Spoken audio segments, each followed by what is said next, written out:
You're listening to Trek FM. Want to join in the conversation and share your thoughts on this episode? Join the Babel Conference, our listeners' discussion group on Facebook. Just type BABEL into the Facebook search field, and we'll look forward to seeing you there. This is Steve Sansweet of Rancho Obi-Wan, and you're listening to the 602 Club.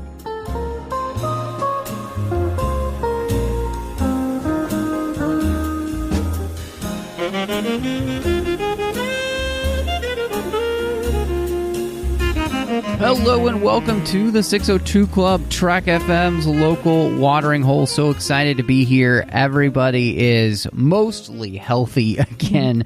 Gotta love the new year, colds and whatnot, but we're so excited to be back as we're getting back to Thra with The Dark Crystal, the original movie here by Jim Henson and Frank Oz. And so, Christy, it's good to have you back. Thank you. It's good to be back. And I'm excited to be coming into now talking about the thing that started it all, the movie The Dark Crystal, after the prequel being my first experience with this. So Yeah, I'm really interested to see what that process was like going from the prequel to this. And back with us to help finish out this series is the one and only Nic Anastassiou. Back with my voice. It's always a plus. Happy to have it with me tonight. You know, it's the one thing for podcasting that's kind of a must, right?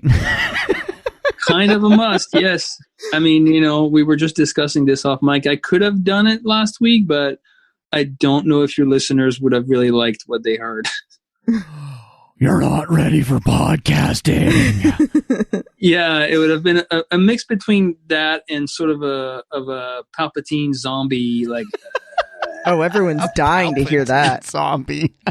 I have returned to talk about the Dark Crystal. You could be a Skeksis. Isn't that kind of what the Palpatine is in the, The Rise of Skywalker is a Palpatine zombie? Yeah, that's basically it. That's the Scooby-Doo version of Palpatine. Or anytime we need you to voice the dying Emperor Skeksis, we can get you back for that. Yeah, that's a good one. Yeah, I could have definitely done that. I could have done the whole show and character from his deathbed, the Emperor himself. Oh, that would have been awesome. Oh, man. Well, it's going to be a very fun show. We want to say thank you for joining us here at the beginning of 2020. And just, of course, quick reminder, find us wherever you get your podcasts. Make sure you're subscribed. You'll get the episode as soon as it drops. Also, big deal there is that not only do you want to be subscribed, but, wherever you are, hit us up with a star rating review, especially on Apple Podcasts. Help the show grow. Help people find it. This show this year will turn 6. So that's crazy. But we could always still use your help in growing the show. So again, a star rating review really does that over on there on Apple Podcasts. And anytime we get a review there, we read it out on the show. You can find us on Twitter at TrekFM. We're on Facebook at facebook.com/TrekFM. We've got the listeners-only discussion group on Facebook called the Babel Conference over on, as I mentioned, Facebook, where you can talk to listeners from all over the world.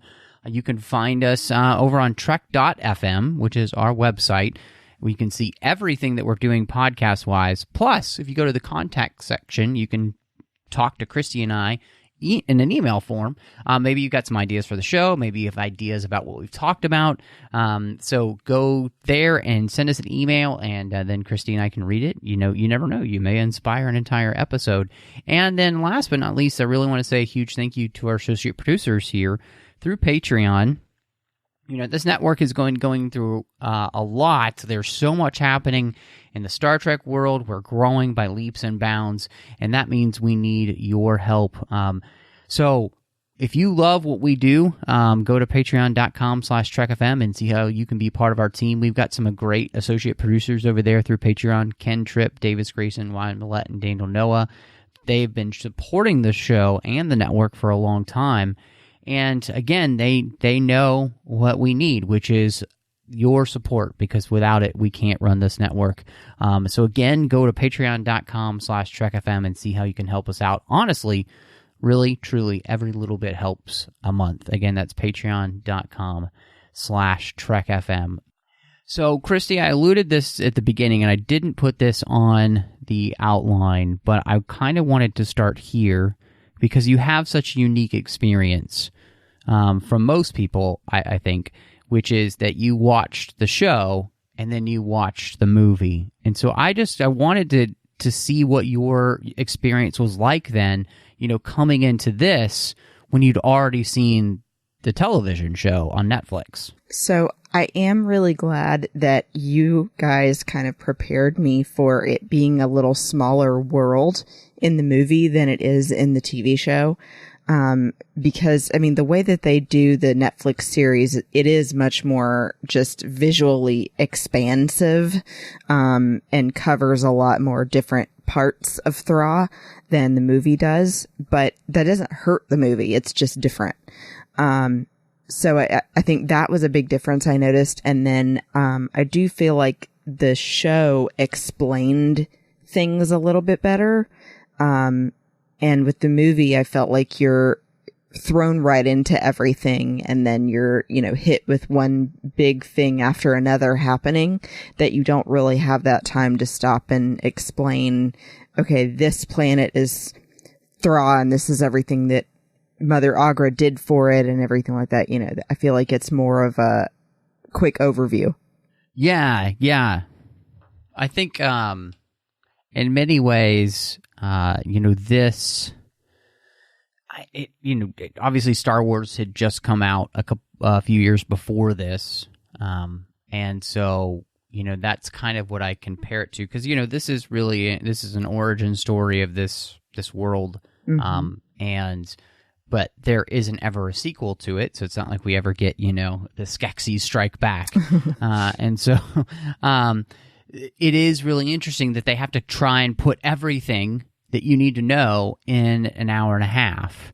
And so it's interesting, like you said, you get to come in and you already understand a lot of what's going on without even have to listening to the narration at the beginning, which is only like, now we know, like, that's like a third of the story. Right. And even with the narration, I feel like they just didn't fully explain, really what the whole thing with the essence, for example. I feel like the movie doesn't explain as much about how the Skeksis are getting the essence and what they use it for and everything. They just show that they take it. But yeah, I think that both were incredible. And I feel like now looking back, how bad I must feel for, all the people that saw the movie and then never got the sequel. So somebody make a sequel. Yeah, that would be really interesting. Yeah, I mean, the cool thing is it's really interesting structurally because I think the show works in every way structurally the way that a sequel works, which is that it expands on the world. It elevates the world. It does what a sequel should do when it works well, which is to improve on the original. Mm-hmm. Furthers, tells you more, but not just linearly. It actually makes it deeper. All of these things, which are usually principles of a movement that goes forward, except that it's a story that takes place before. And that's very interesting structurally. I'm not sure how aware Leterrier was when he did that, and how much of it is a byproduct of how it worked out. It was actually, small parenthesis, it was really cool when I found out that he had done it, because I met him in the process of post-production on one of his films and hung out with him a few times. A mutual friend of ours connected us just on the fact that we were both French. And he's a really cool guy, and he has a passion for animation. So it's really awesome to see him do this. But I if you compare this to Star Wars, for example, you talked, Matt, about Star Wars, and it definitely has, and I think we talked about that when we were talking about the show. There are parallels between the movie and the original trilogy, and the show and the prequel trilogy, to me, in how each of them showed initially a canvas that is more naive in a good way, of a world that is divided more simply and more clearly in black and white, good and evil. versus a more sophisticated, more mature presentation of the same world, the same universe, but where you are now showed that there's always more to it than what you see at first. But whereas, and both of them are a story that goes back, but I still feel, I do agree with George's presentation that once these 6 chapters are written, you should experience them. They're meant to be experienced from 1 to 6. Even though it started out showing this world and then went back and showed how much more complex it was, I think that in the end, you do get, in my opinion, the best arc in terms of presenting those ideas if you watch it from 1 through 6. Whereas in the case of Dark Crystal, I do think that it's actually best to experience it, to understand all these concepts in the way that Christy experienced it. I do think that if you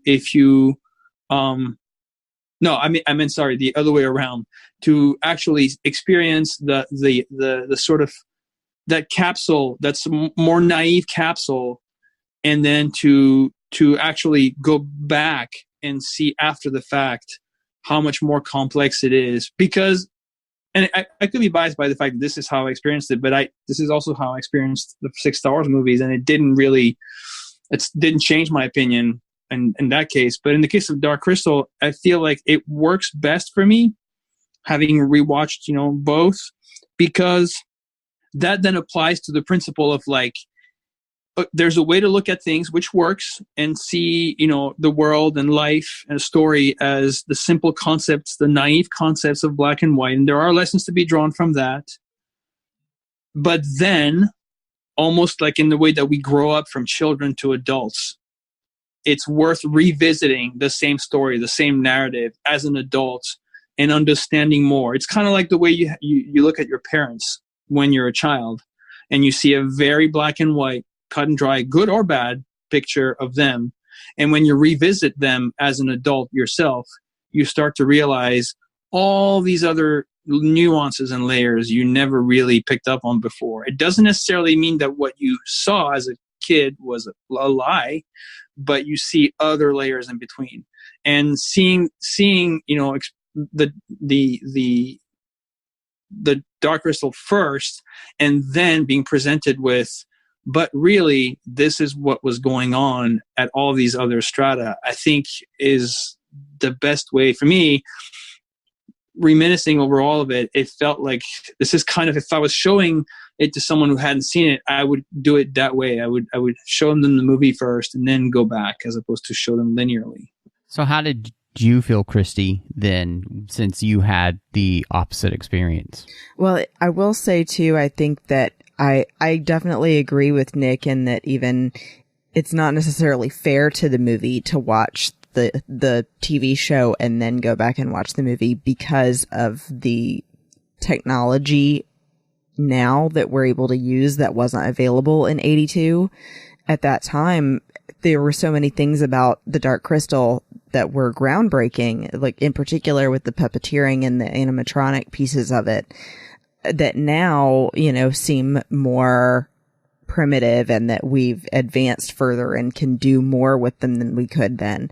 So in that sense, I think that, yeah, you should definitely watch the movie and then go back and watch the show, because it just expands on what was already there. And then you can appreciate the fact that what they were doing in 82 was such a big deal at the time. I feel like I still thoroughly enjoyed the movie and see why everybody loved it so much. I mean, I think it goes back to the storytelling aspect being the most important thing.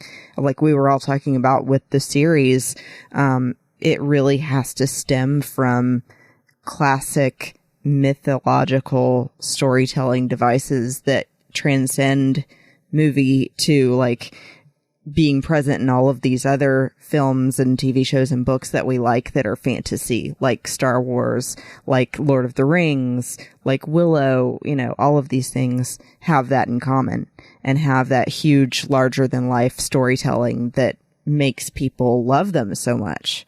So I think that that's what really made me enjoy both equally. Yeah, that's really cool. Christy, you had put something just really interesting on the outline that I thought was, this is, we look back at what the genesis of this movie is. I think it is really interesting because, again, it's coming out at a kind of a fascinating time. Obviously, again, I mentioned, with Star Wars having come out, and this is another movie in which we're getting a whole new world given to us, and this is also a very interesting movie in the same way Star Wars is. Star Wars at least has live action people in it, right? It's got real people. This has no real people. It's all puppets. So this is a huge risk. It's interesting that Gary Kurtz, who helped get Star Wars made, is also pivotal in getting this made, which I thought was fascinating. But one of the things that I was doing a little bit reading and kind of seeing where the genesis of this comes from is the fact that Frank Oz said that Henson really wanted to get back to the darkness of the original Grimm's fairy tales because he believed it was unhealthy for children to never be afraid. Mm-hmm. And that kind of blew me away because that's literally something that nobody would say nowadays. Like, we do everything we can to keep kids from being afraid, and I think maybe that's why I respond to these type of filmmakers' filmmaking, is because they're really doing something that, speaks to the wholeness of reality, which is, there are really scary things that we have to deal with and have to overcome. And these movies, in many ways, help us see ways in which that we want to overcome. And I just thought that was fascinating. Yeah, that is a very interesting concept. I'm glad to hear that because I think this is something that I respond to a lot. And not knowing that about Dark Crystal, it doesn't surprise me that I responded to it the way that I did then. And actually, it speaks, again, whether Louis was aware of that or not, of what was, I think, fantastic, and I responded to it in the show. There is definitely that, and to me, it felt, that's the thing, is it never felt like it was gratuitous, either in the way that it was handled in the movie or in the show. I never felt like it was dark for the sake of being dark, or just trying to go for some sort of shock value scare for kids or anybody. I remember watching the first couple of episodes of the series and starting to recommend it to a friend of mine who has kids, and then I backed off. I immediately was like, "Oh, I don't think they're ready at all for that." But I do think that there is a value to it for after past a certain age, and even in the movie, the movie is certainly, I think, again, more naive and more fairy tale, but it's not a movie that I think, and it directly applies to what you're talking about with the brothers, the Grimm's fairy tales and others. Honestly, most fairy tales, bedtime stories dating back to the Middle Ages, there is a value. You have to pick when the right time, when the right age is, but there is a value in presenting them to children, because it's not about being vicious, being sadistic with kids. It's about these tales at the time in a very, very dangerous world where there was little in terms of books and other media, because a lot of people didn't have access to books, didn't know how to read, couldn't afford books. Most of it was oral history, and you needed a medium to help educate children and help them understand sophisticated ideas through vocabulary that they could get of the risks and the moral values of good and evil. And these stories with really serious actions and really serious repercussions and consequences really helped achieve that. Absolutely. I think that it's exactly everything that you said, Nick, and even further, expanding on that it encourages parents to talk to their kids about these kind of things after they watch it. That, just like you said, Nick, I feel like it doesn't go too far. Not like the Grimm's fairy tales version of Cinderella I heard about, where the feet get cut off to fit the shoe. That would be a little much. But I think that this has just the healthy amount of fear, possibly for young kids, to teach them about what's right and wrong, and that there are people that are going to try and take advantage of your gifts, sort of like the Skeksis were taking advantage of the Gelfling and the Podlings. And so I think that it raises important conversations. I think that parents probably need to decide before their kids watch it how old they need to be before they watch it. But I mean, I think we said last time we thought that 8 and up would be reasonable. I think, when you look at this creation, it definitely is in line with so many of the things that we got in that time period. That when I think of all of the 80s movies that were quote unquote for kids, so many parents today would never show their kids those movies, but I do think that there has been an over-coddling of kids when it comes to the reality of the world. And this kind of storytelling, I think, really, it does a great job of preparing, you for the world. In fact, this is a very strange example, but my wife was, I came home last night I was watching the football game at some friend's house, and go 49ers. But anyway, so I get home and my wife is watching Anne of Green Gables, the 1980s version that was on PBS all those years ago, and I grew up with. And I was just marveling at, this story about Anne, and that by the time the first series is over, she's 16 years old and has already earned a degree to be a teacher.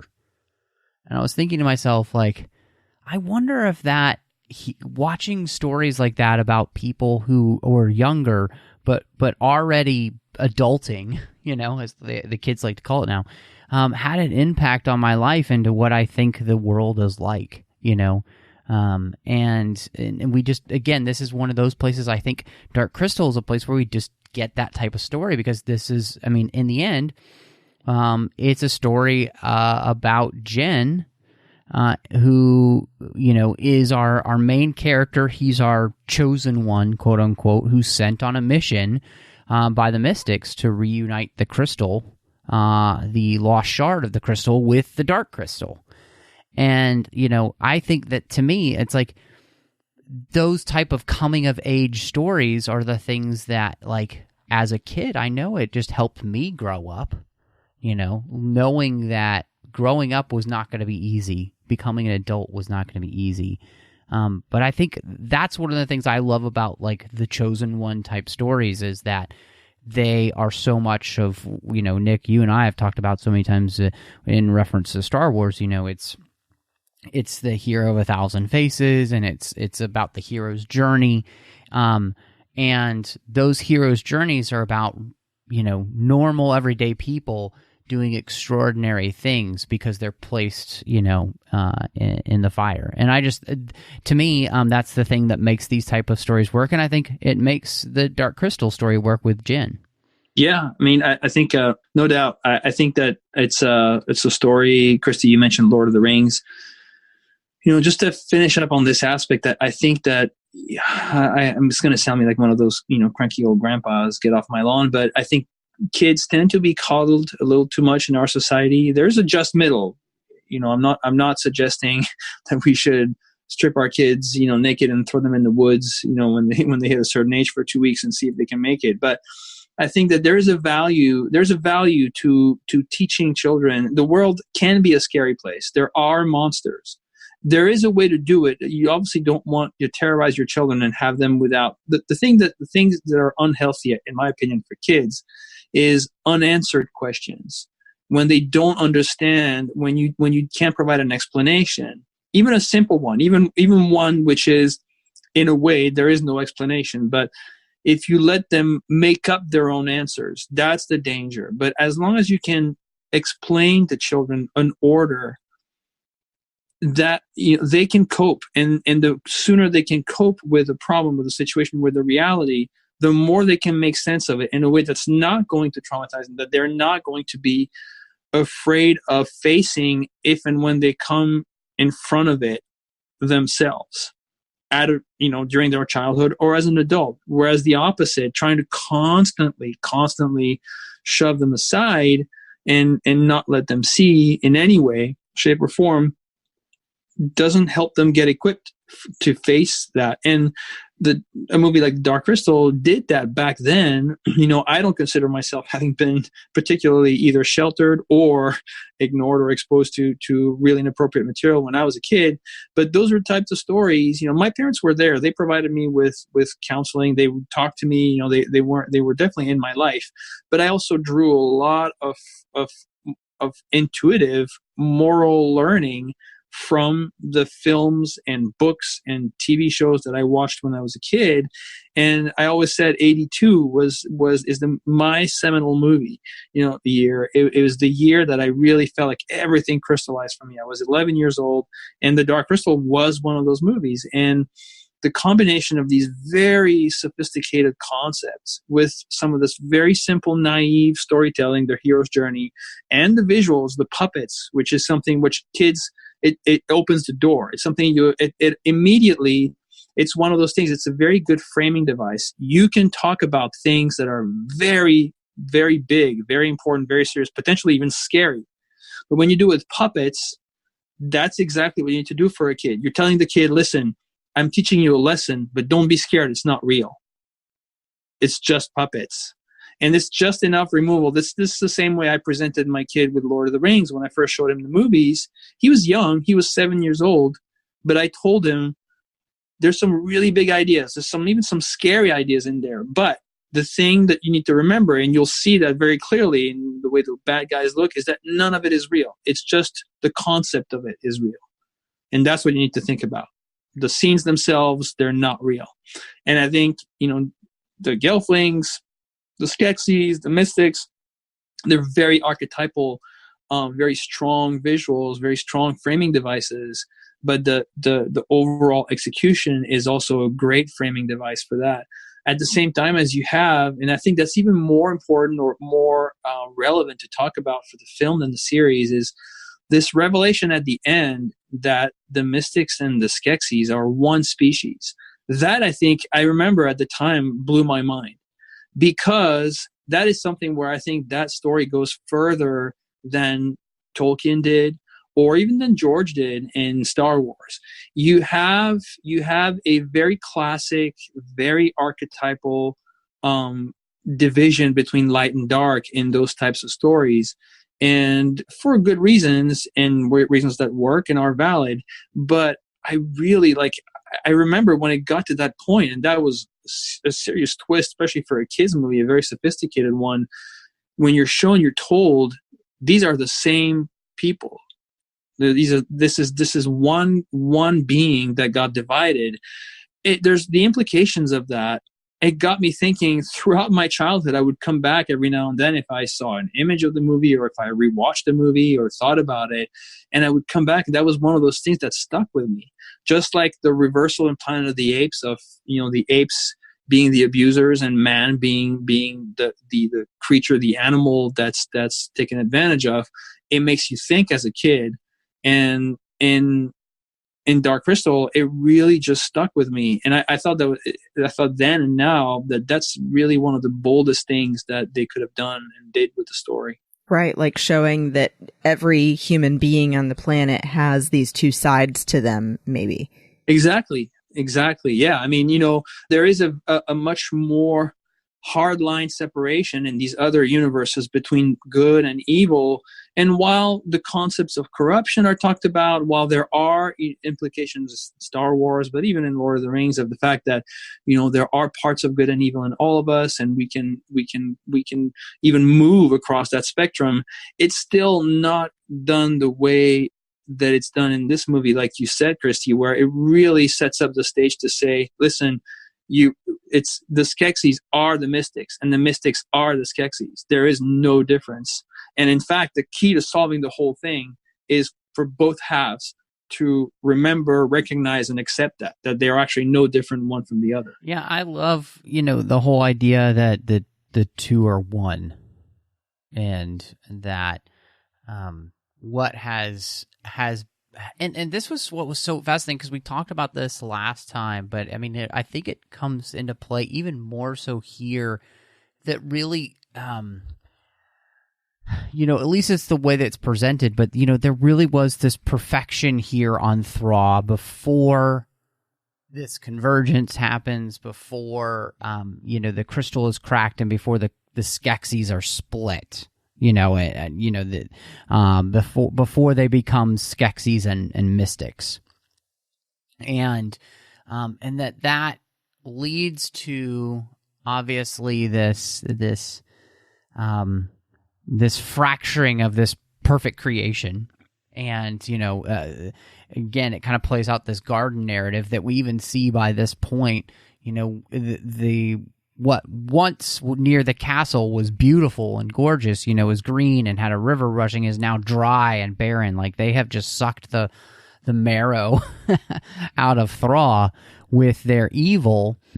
And yet, what has happened is that there is a part of them that is missing, like there is this other half of them that is missing, and that what needs to have happened is that, truth needs to be restored. And the truth of it is, like you were saying, Nick, is that they are one, not two. And so I really piggybacking off those things from last week, I think this idea of the two being one is really, really beautiful, and that these two races have, in some ways, they are kind of responsible for where the planet has gone, because, the mystics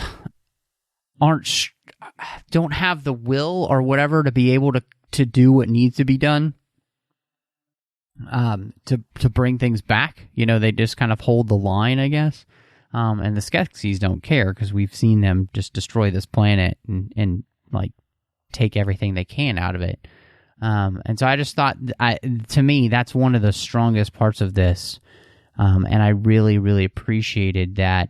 Obviously, the movie takes that to its ultimate conclusion, to where, we have them reunited, and what was, is called the Crystal Palace, we actually find out is actually Crystal Palace, that the Skeksis had legitimately put stonework over, I guess, to maybe not be reminded that this is not truly the way things are meant to be. They've not only corrupted the crystal, but they've corrupted the castle around it by making it, just ugly and gross and like a reflection of who they are, which I think is, again, visually, it's just so great. Yeah, I'm glad you said that too, Matt, because it does remind me of the visual storytelling aspect of the movie as well is huge, because it's showing you exactly the points that they're trying to make, that the Skeksis only care about themselves and don't care that they've corrupted the crystal and themselves,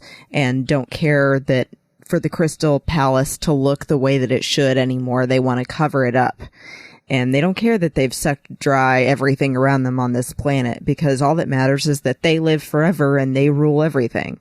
So I like that then toward the end, when everything is cleaned up again, you can see what Thra looked like before their corruption took over. And that the Gelfling and Agra are about life and everyone being in symbiosis with each other. Yeah, I think it I think all of these visuals, to me, it reminded me. It's kind of like what we hear Yoda say in Episode 1.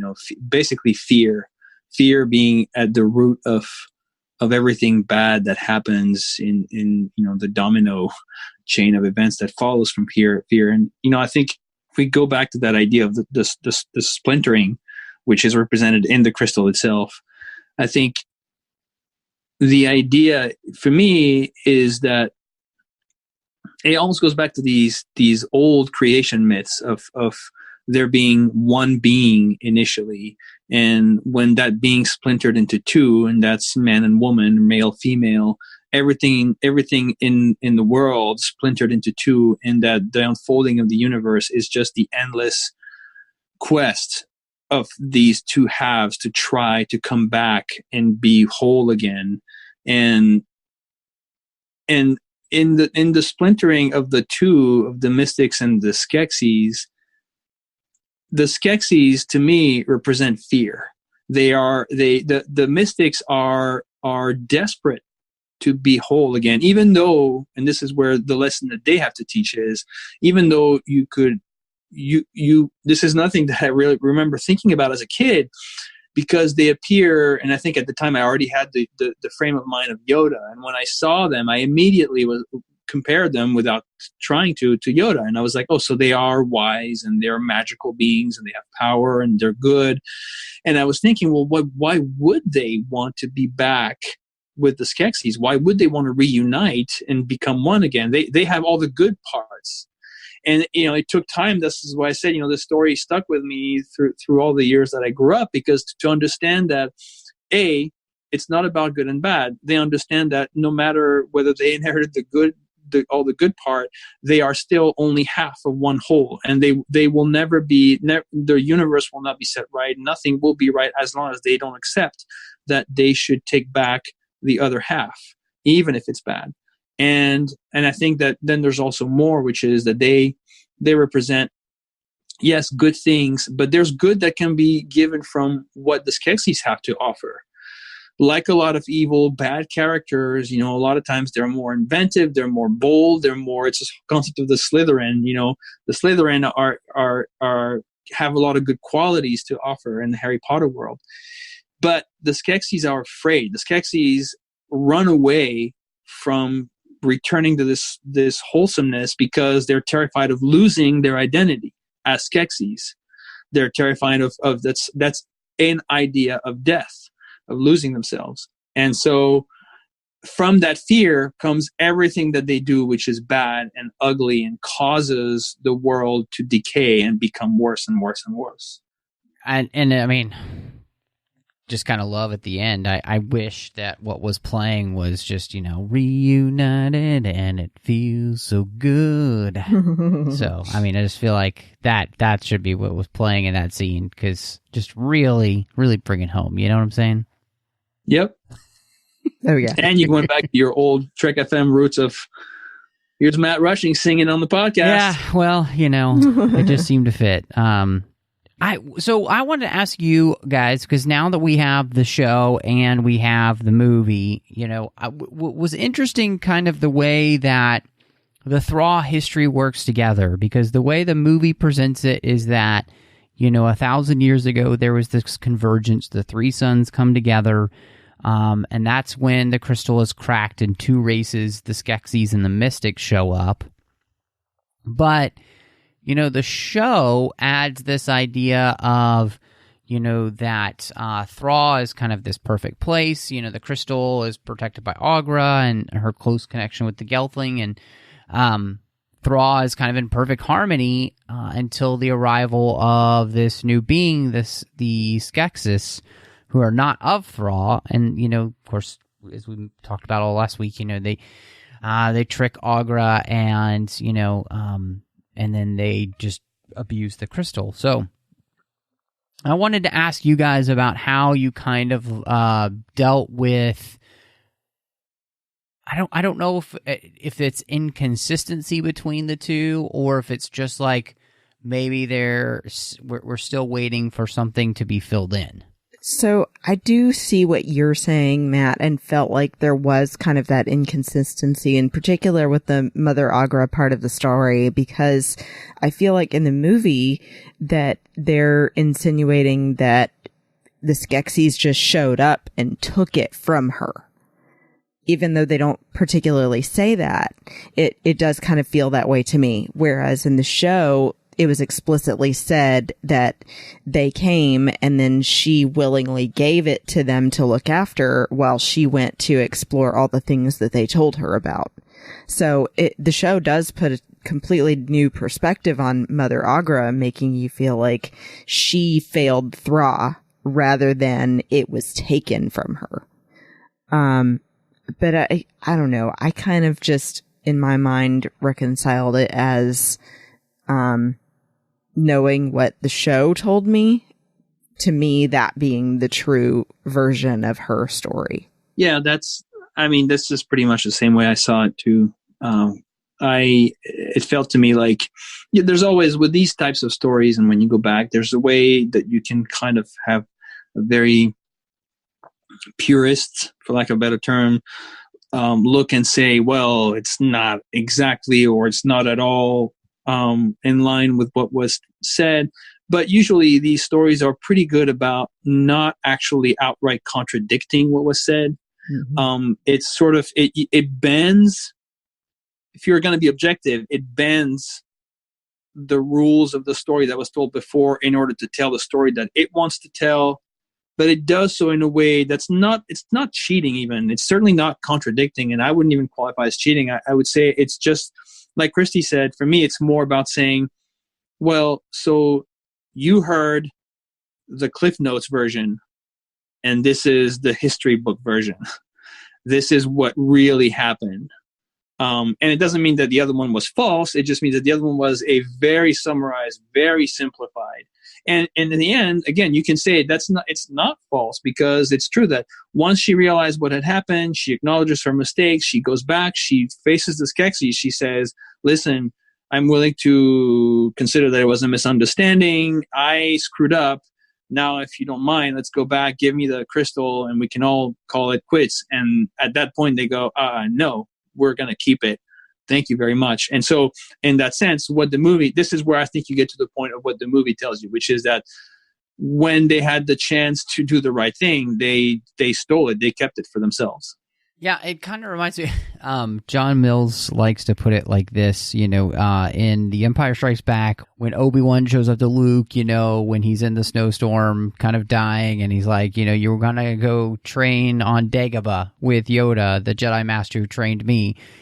He doesn't sit there and tell him, well, actually, it was really Qui-Gon, and there's no time for that story, and it's not important, that's not something that Luke needs to know at that moment. So, exactly. And that same thing, I feel like this, where the prequels do for the Star Wars, the prequel show for this did as well, which is that it expanded on the larger history, that there is always more to the story when you go back, and you read about things. There's a big difference between reading the overview history book and then going through and reading, the specific history of, said event. And there's so much more detail, there's so much more nuance to it.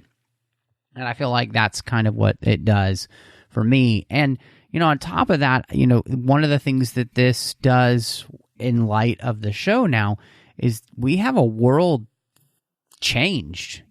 Thra is a much different place than the one that we saw in the show. Like, it has gotten so much worse for this planet. Absolutely.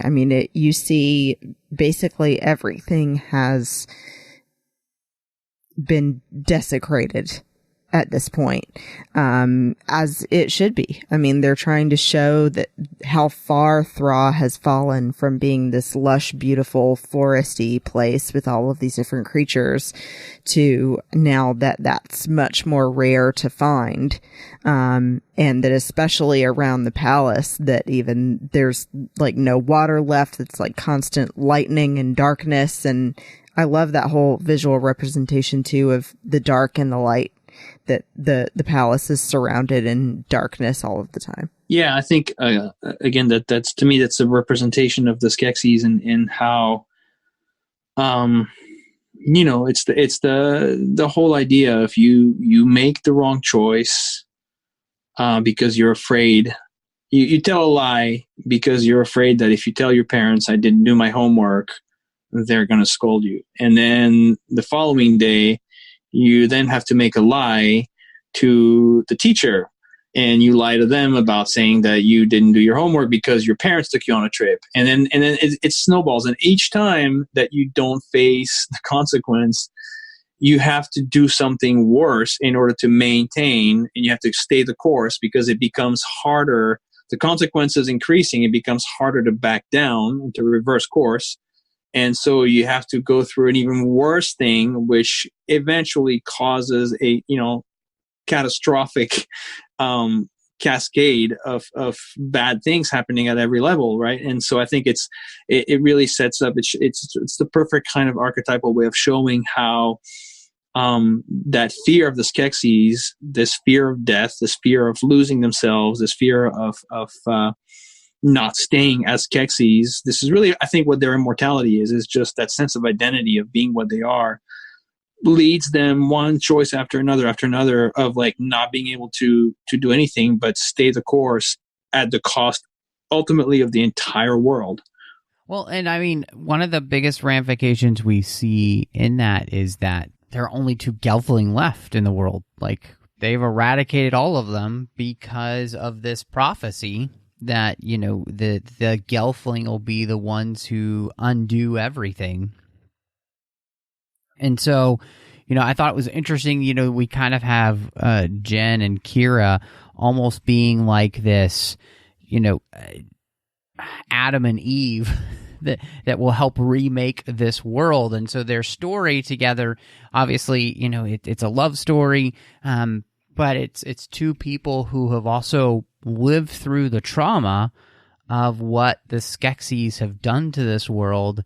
And even though they are angry with the Skeksis and dislike them fervently, they are still willing to put their own lives on the line to remake this world. And I think there's a real beauty to that heroism of, like, I know what must be done. It could cost me my life. Obviously, for Kira, it does, until the Skeksis bring her back. And I appreciated that part of their story. And I would say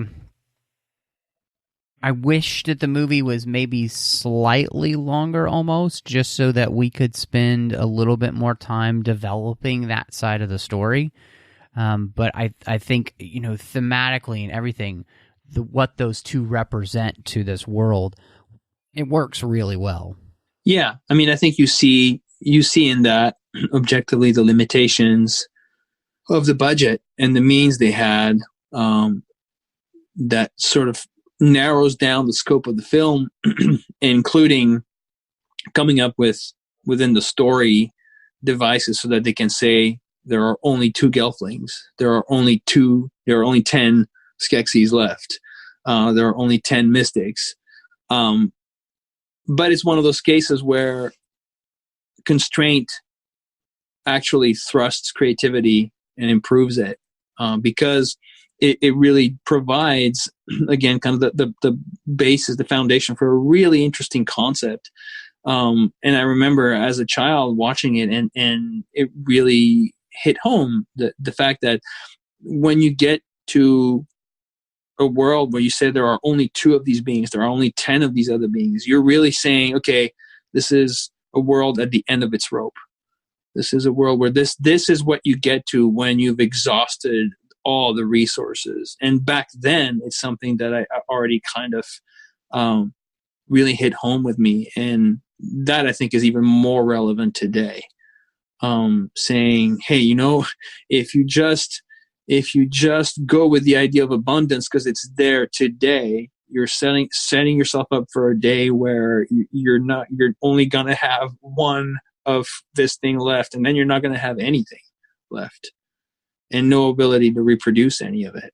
And I think that's a very powerful message. Another one, which is, we talked earlier about some of the big ideas that this movie delivers really effectively through the means of these very accessible devices for children. It talks about the idea of genocide without ever mentioning it. True.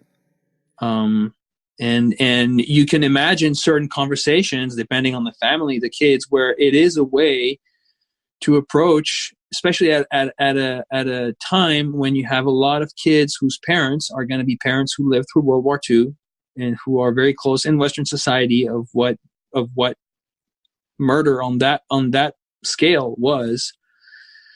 You have the means to have that conversation in a way that a kid can understand, because otherwise, what kid is going to understand the concept of concentration camps or genocide? And I thought that was another very powerful way to set that up. That's true. I didn't think about it from that perspective either. So I'm glad that you mentioned that, Nick, in particular about teaching kids about that aspect. I think it also really is a big thing, like probably the biggest thing that you notice if you're coming from my perspective of watching the TV show and then watching the movie, is the sheer number of gelfling that you see in the show versus now there being literally only 2. That is something noticeable right off the bat. So I think that they did that excellently to be able to portray that the world really is, like you said, Nick, at the end of its rope and everything is an emergency. And then that, sort of like you said, Matt, that the 2 of them are going to have to repopulate the planet. Yeah, I mean, because it's interesting, the Earth-Sexes give them the mandate, remake this world with the reforged crystal of truth, And, I think that's excellent, and again, it's so archetypal, and its theme that it works really well. The other thing that I think works here too, and again, this is a time when, Star Wars has come out, but still the general, audience isn't quite used to this, I don't think, at this point in the 80s, which is a more symphonic score.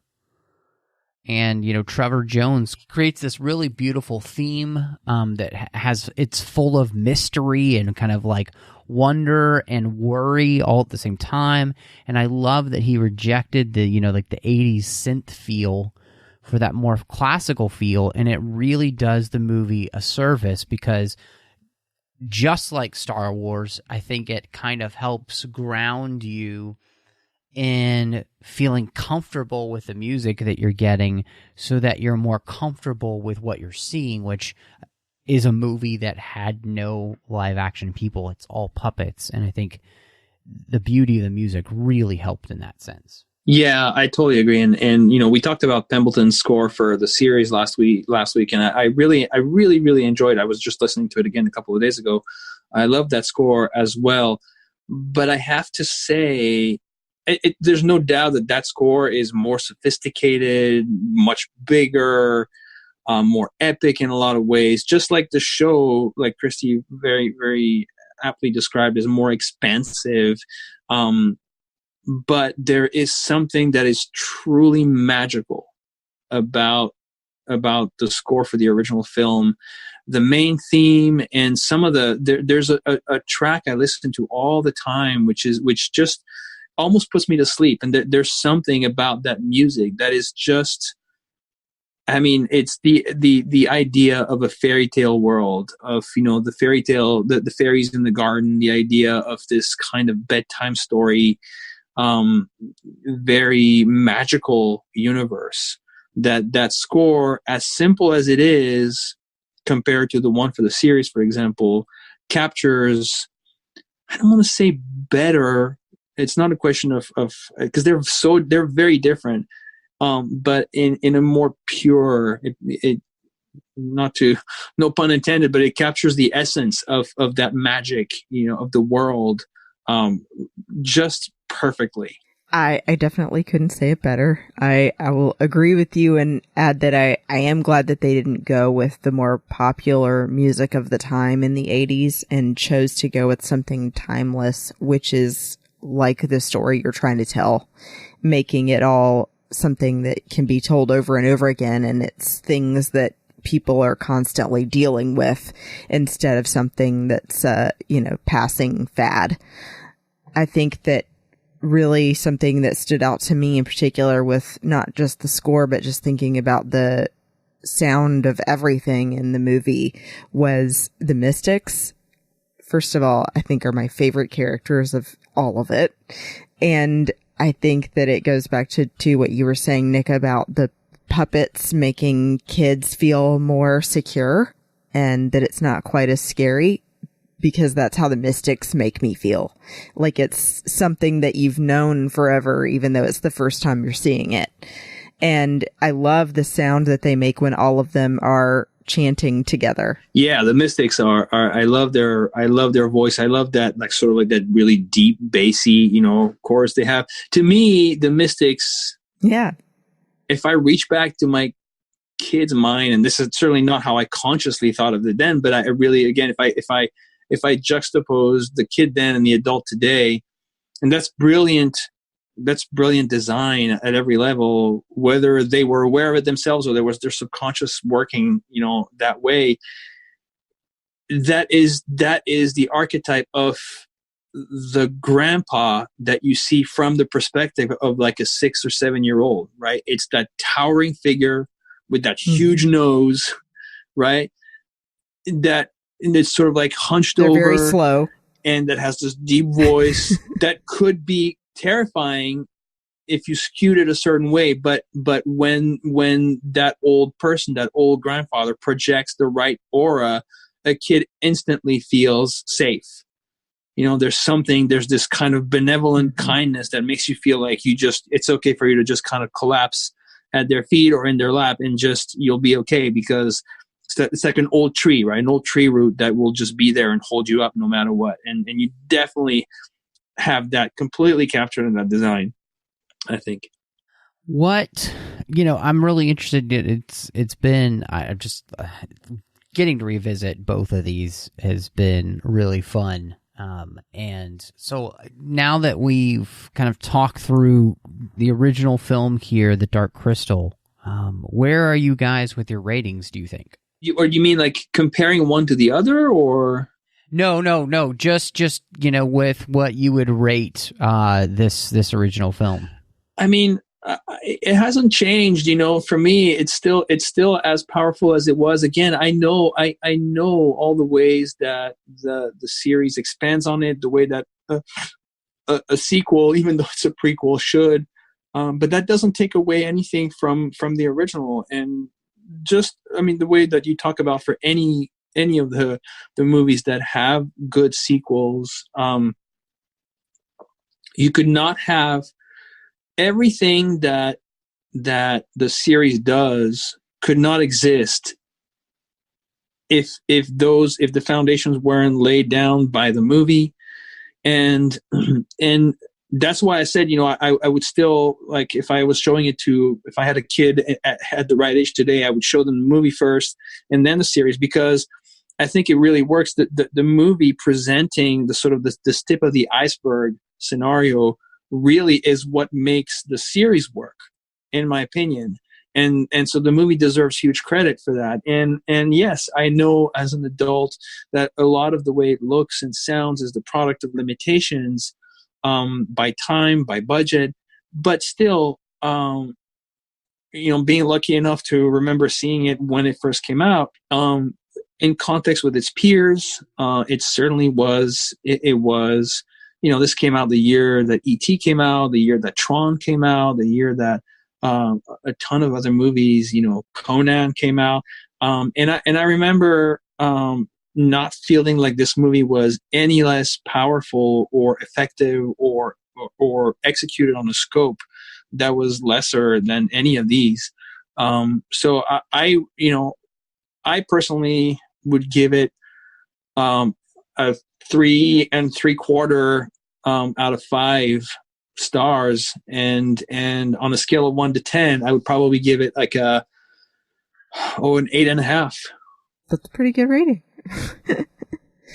I have to say, as being the newbie to this, I really feel like not having seen it as a kid, I was missing out, and that I'm glad that I finally got around to it. And in particular, really thrilled that the sequel series was made, because it also reminded me of the amazing thing that is puppeteering and what all can be done with it, that it's not just, the Muppets bouncing around, that it can be these incredibly intricate pieces that take different teams of working on to make. And if you haven't watched the Crystal Calls documentary on Netflix, I highly recommend it. Just one Skeksis, for example, had 2 people inside it at one time, and they were wearing a full costume over their head with a monitor inside and a fan. So that alone blew me away. So I really wanted to give that a shout out. But overall, I would say my rating of the movie is also going to be pretty high. I'd give it a 4 out of 5.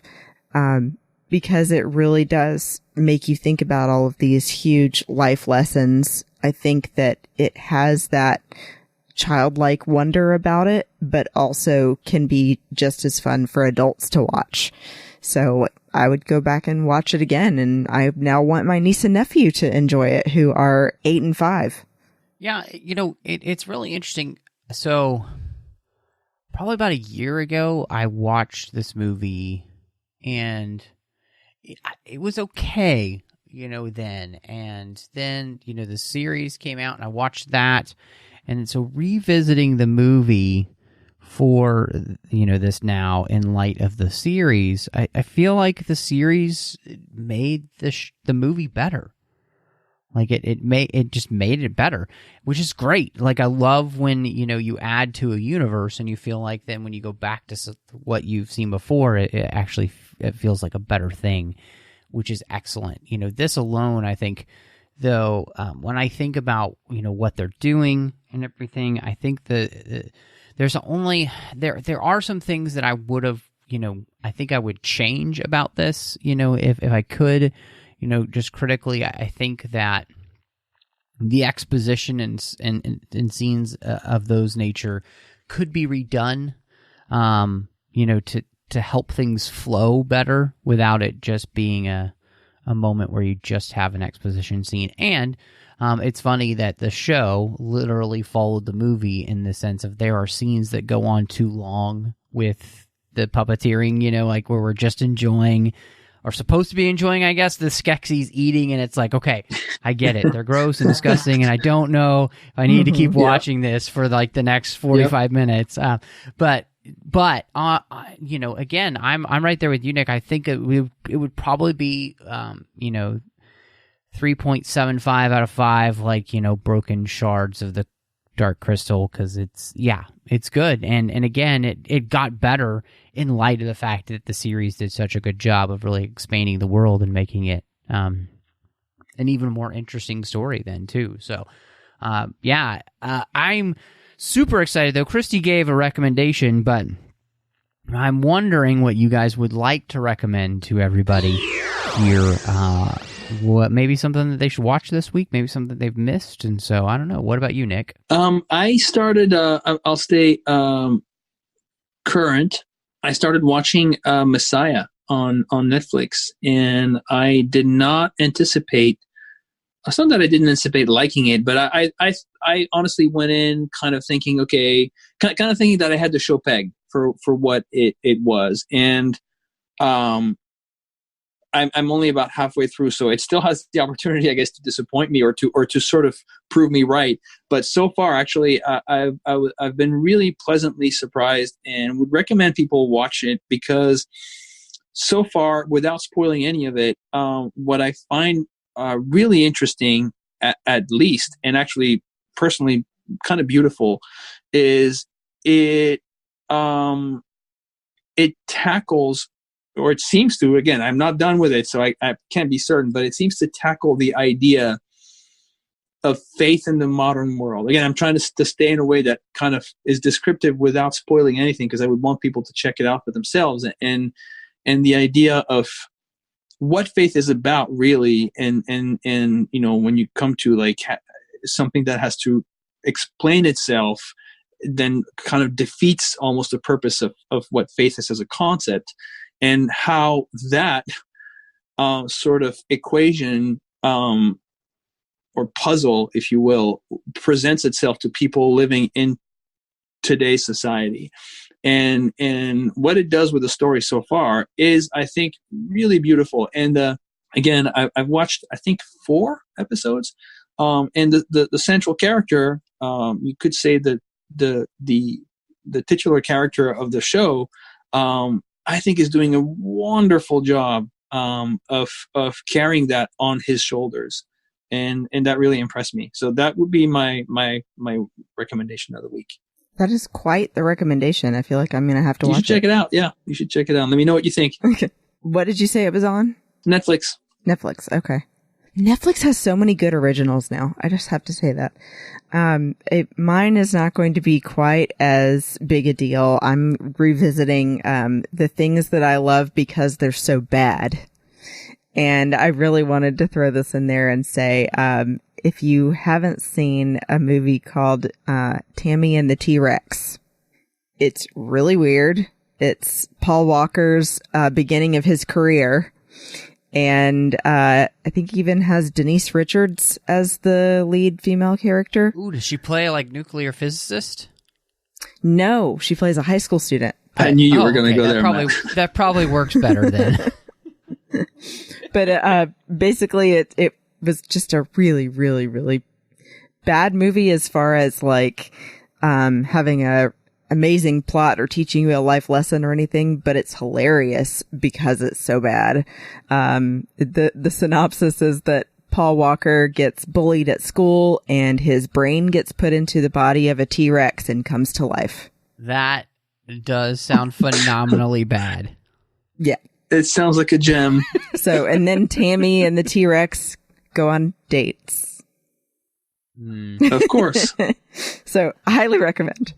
Well, I am going to recommend over on Netflix as well, The Irishman. I finally got a chance to watch Martin Scorsese's epic 3.5-hour film, and I will say that it's excellent. It's just so good. I really enjoyed it. You know, my whole mom's side of the family is Sicilian, so you know, mob movies are kind of our thing. And this one is just really interesting, and it's really well done. And I think one of the things that I'm fascinated by is, you know, it does a very good job of showing the mob influence in America. Especially through, you know, the 50s and the 60s and on into the 70s. So it's just really good. The de-aging doesn't quite always work, but it's never been enough for me to be totally pulled out. And Al Pacino's fantastic. So is De Niro and Pesci. And so all of them are great in this film. It's definitely one that you gotta sit down when you've got enough time to watch it. You know, I'm really glad that I found the time to do it. You know, it's nominated for Best Picture as we speak here for 2019 films, but it's not the best picture of the year that I saw, but it's pretty dang good. So it's definitely worth checking out. But yeah, that's what I'm going to recommend to you. And so, Nick, if you know, anybody wants to, you know, catch up with you, where is the best place for people to be able to do that? On the Book of Faces, I can be found under my own name, and it's the best way to contact me. It's pretty much the only social media presence I have. I find that one platform is enough. I don't post much, but I am on there. I follow all my friends and message, sometimes PM, you know, DM, you know, with people who I'm friends with. So I'm there, and if people want to get a hold of me, that's probably the best place to find me. Nice. And I also, you can find me on Instagram and Twitter at Bespin Bell. And I do a couple of other shows aside from the 602 Club. I'm also on a show once a month called Planet Leia on the Fantha Tracks Network, where myself and 5 other women from around the world talk about Star Wars and all our different perspectives, whether that be cosplay or being members of the 501st, all kinds of different things. And then I'm on a show with my good friend Teresa Delgado called Sabers and Spells on the Skywalking Through Neverland network, Skynet.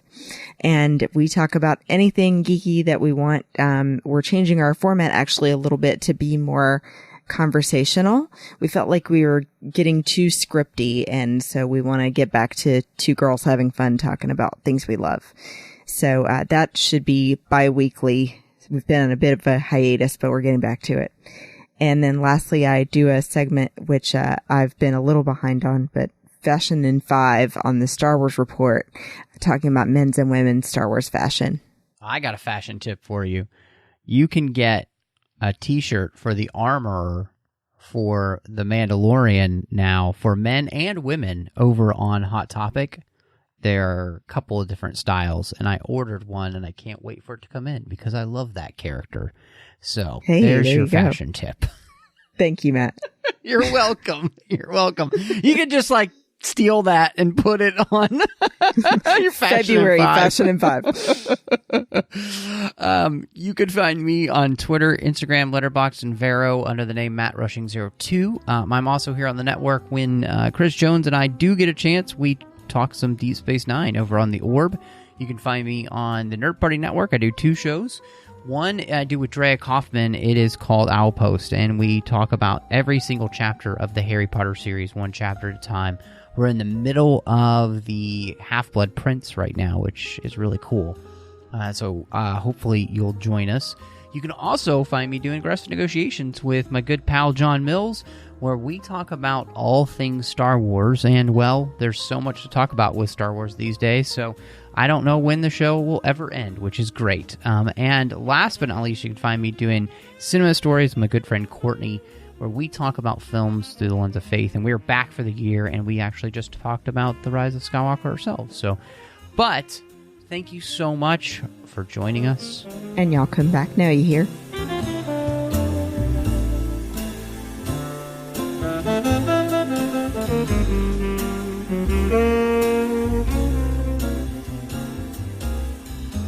Thank you.